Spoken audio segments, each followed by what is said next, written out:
ఒక SC community నుంచి వచ్చి ఉన్నతమైన విలువల కోసం పనిచేసిన వ్యక్తి.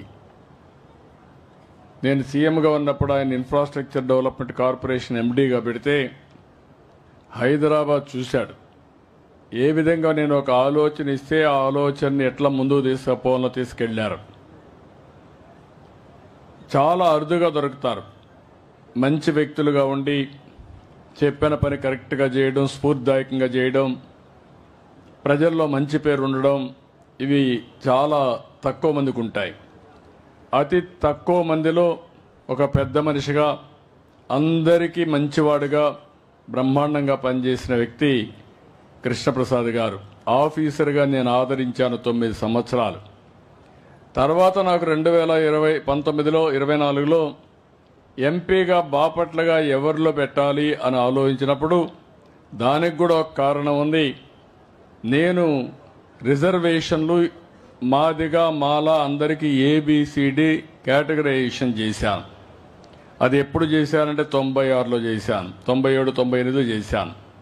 దాన్ని అమలు చేసిన తర్వాత నా తర్వాత అది కోర్టుకు పోయి సరిగా దాన్ని ఫైట్ చేయలేకపోతే మనం ఆ రిజర్వేషన్లు పోయినాయి. మళ్ళీ 30 సంవత్సరాల తర్వాత నేను ఆ రోజు పెట్టిన రిజర్వేషన్లు మళ్ళీ సుప్రీంకోర్టు 7 మందితో కూడిన బెంచ్ దాన్ని అప్రూవ్ చేశారు. ఇది సామాజిక న్యాయంలో భాగం, ఇది సరైన నిర్ణయమని నేను చేసిన నిర్ణయాన్ని యాక్సెప్ట్ చేసింది.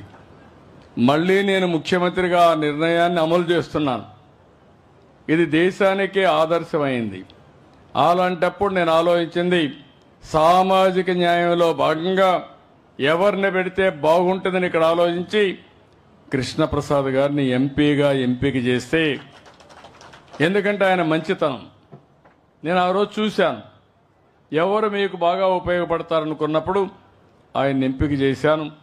ఆయన ఇక్కడ ఎంపీ అయ్యాడు, తర్వాత ప్యానెల్ చైర్మన్ అయ్యాడు.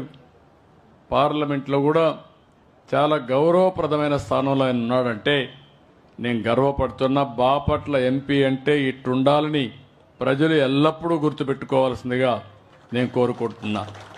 ఆయన చాలా స్పష్టంగా చెప్పాడు. తల్లిదండ్రులు ఆయనకు సహకరించారు. ఆయన ఐపీఎస్ అయ్యాడు.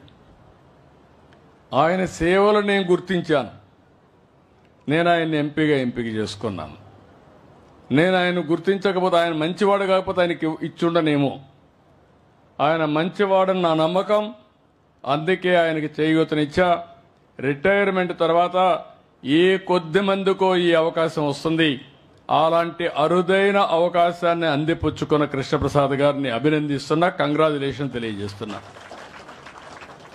ఇది ఏ విధంగా ఒక్కరికొకరు మీరు కూడా ప్రజాహితం కోసం మానవత్వంతో పనిచేసి మీకు తగిన సహాయం చేయండి. సమాజంలో మీరు చేయకపోయినా పర్వాలేదు, చెడు చేయొద్దండి. చాలామంది మనం నిద్ర లేసే చూస్తూ ఉంటాం, విషం కక్కుతూ ఉంటారు. ఎందుకు గక్కుతారో మనకే అర్థం కాదు. అది మంచి జీవితం కాదు. విషం గక్కేవాళ్ళు, చెడు ఆలోచించేవాళ్ళు ఎవ్వరు ఏం చేయక్కర్లేదు. ఆ చెడే వాళ్ళని